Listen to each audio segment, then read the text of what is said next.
everyone, everywhere. It's your girl Morg, stopping you dead in your tracks. I'm your host Morgan Martin, and this is the Morgan Martin Show, Season 2 premiere. I have a special guest here on tonight whose powerful story proves the race is not given to the swift, but the one who endures to the end. Please welcome Madeline Gordemaller. Hi, Maddie. Hi. Thank you so much for accepting the invitation and being on the Morgan Martin Show. I'm so excited to have you tonight. And I know that you had a track meet this morning, so it's been a busy day for you.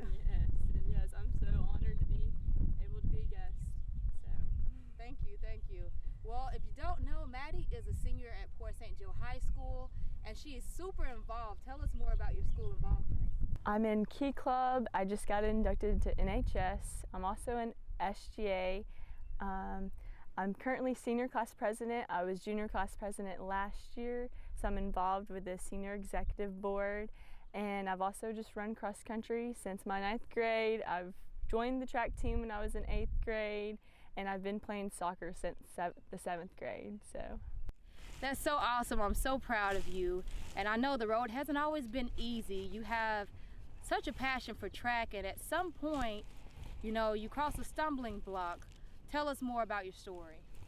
Well, I was diagnosed with scoliosis about when I was 6 months old, and since then I had to go to doctors to get braces and appointments every 6 months. Wow.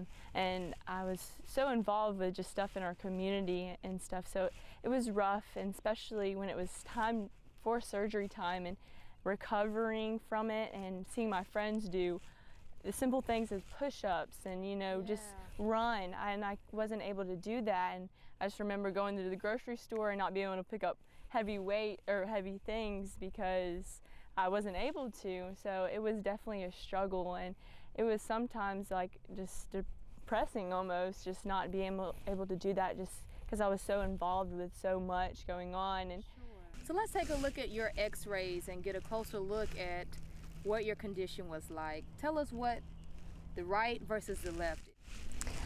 Well, the right is when a few months before my surgery. That was the day I had found out that it was severe enough to have surgery for scoliosis. And I'm not really 100% sure what the degree was, but it was a pretty high degree. And then the left photo is the rods. I have 2 rods and then 27 screws in my back, which they did a pretty good job. It's pretty straightened up. The right is like a snake almost, is what I would call it.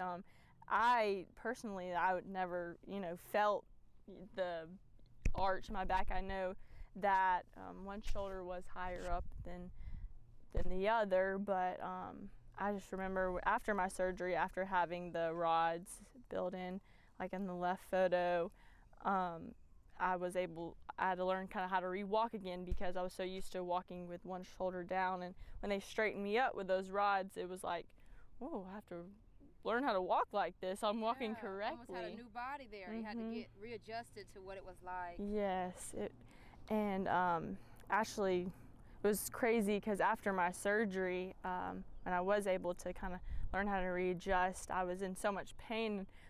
My doctor, he was like, I just don't understand why she's in so much pain. Like, he knew there was a lot of pain going on, but he didn't realize that his pain, managed team, whatever, wasn't giving me enough medicine that I was needing. And he had to actually fire his whole team because they weren't giving me enough.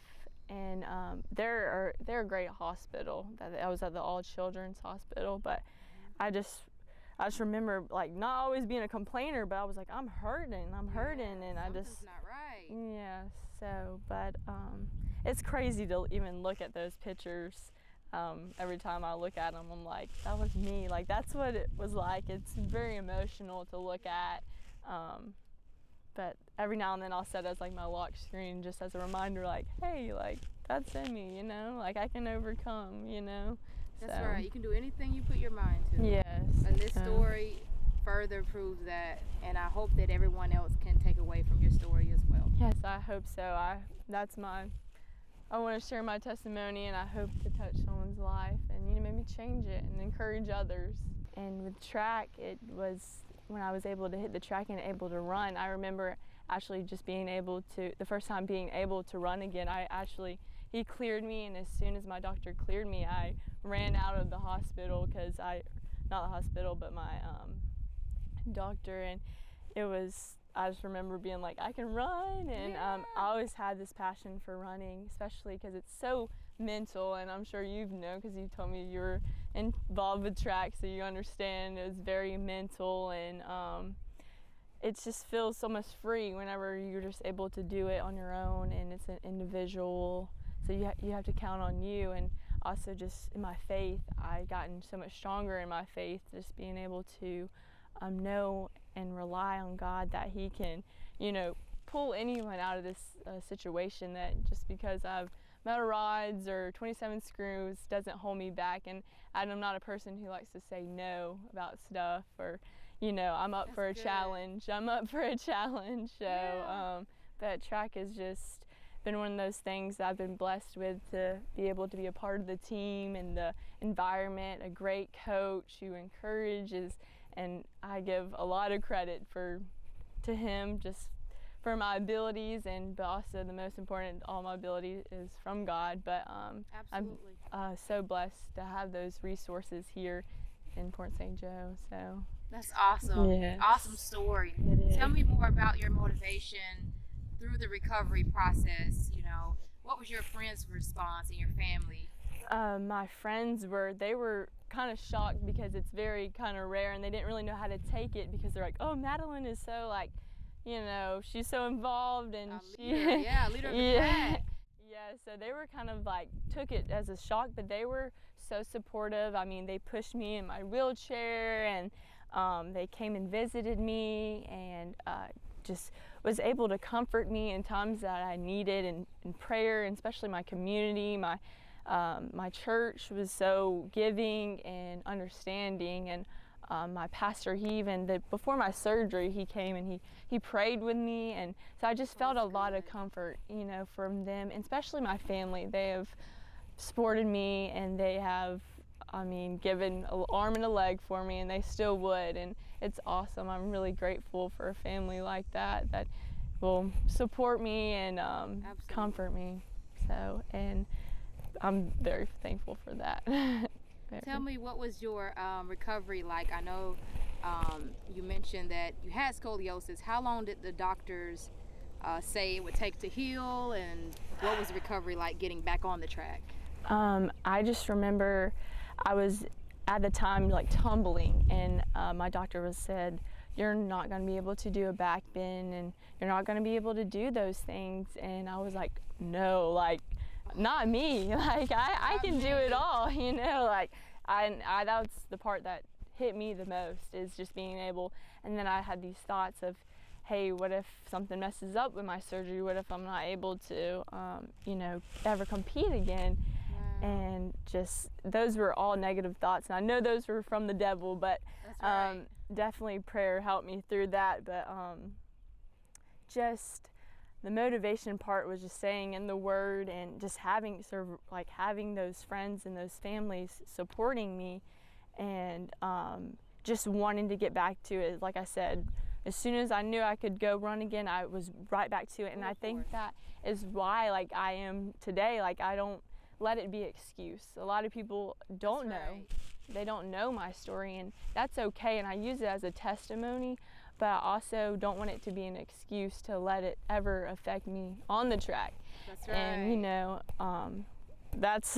I'm like, I have metal rods in my back, I can do this, I'm worried about a race. I'm I got metal rods, I can do this, Sometimes I forget that I have it, and sometimes I have to take it easy, and there's still things that I have to do other things of. I really can't do a lot of crunches because my back doesn't really arch, Isabel. So I do something else instead. I find something else, There's other exercises I could do, you know what I mean? That's right. And Keon is awesome with doing that, or my coach. He knows, and he is very very knowledgeable about it and very protective of it, but he also works me hard, and I love it. I don't want to be treated differently because I have the rods or anything, and I just think it's just a testimony, you know, to share to others, and I use it still today, and it allows me to work harder. You know, That's there's right. no stopping. You use it to push you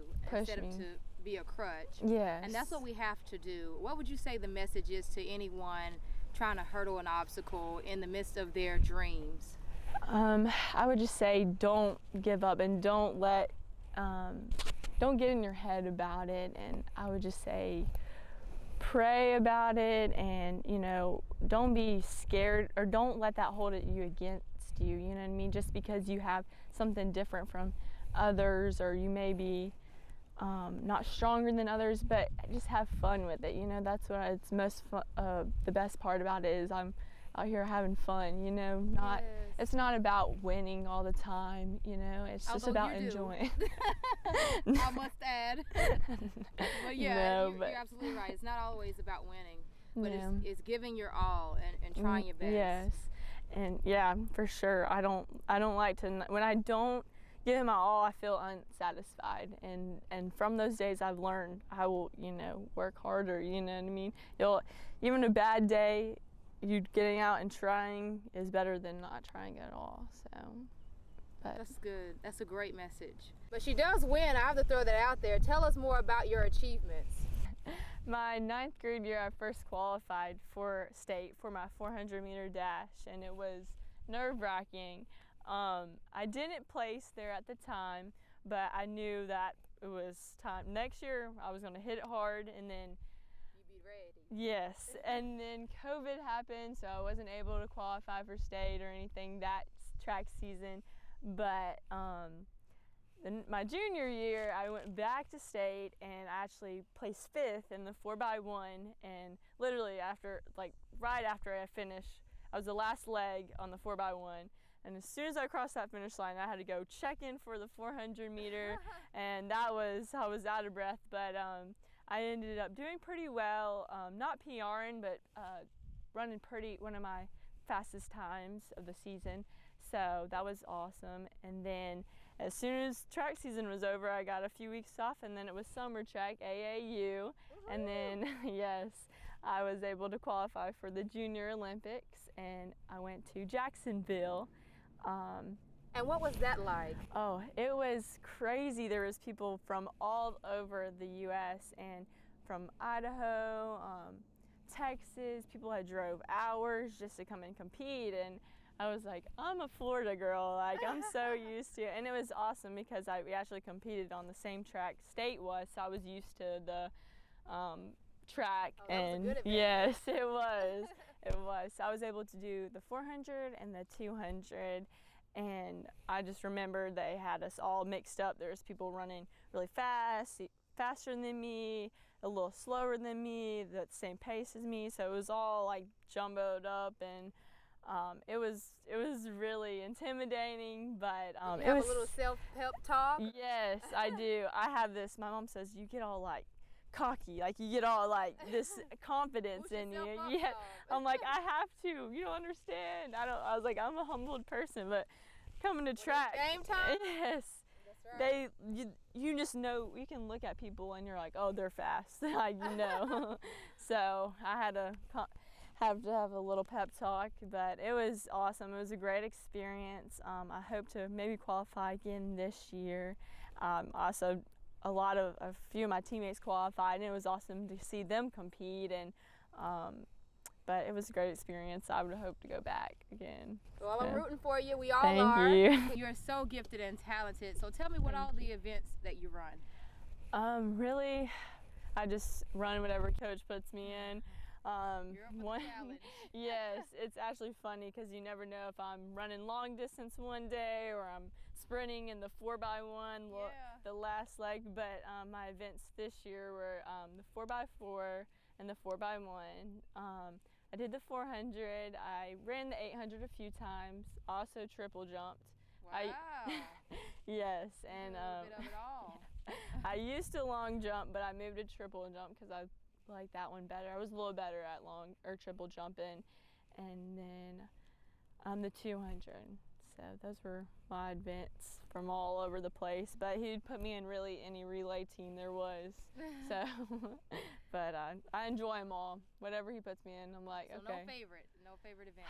My favorite, I really would have to say, I love the 4x4. I love it because I'm always the last leg, and You bring it home. Yes, I have to. It just that thing runs through me. I will.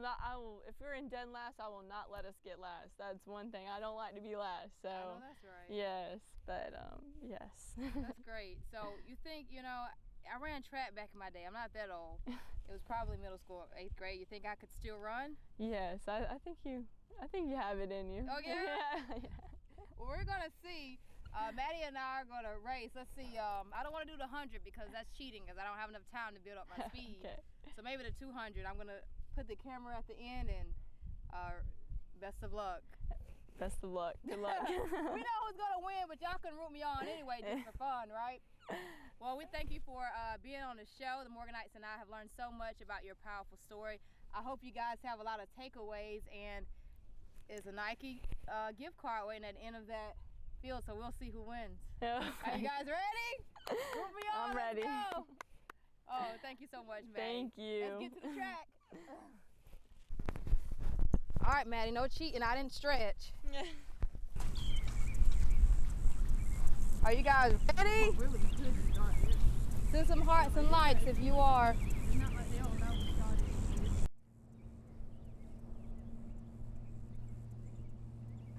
Whoa! Ha! Got him! Got him!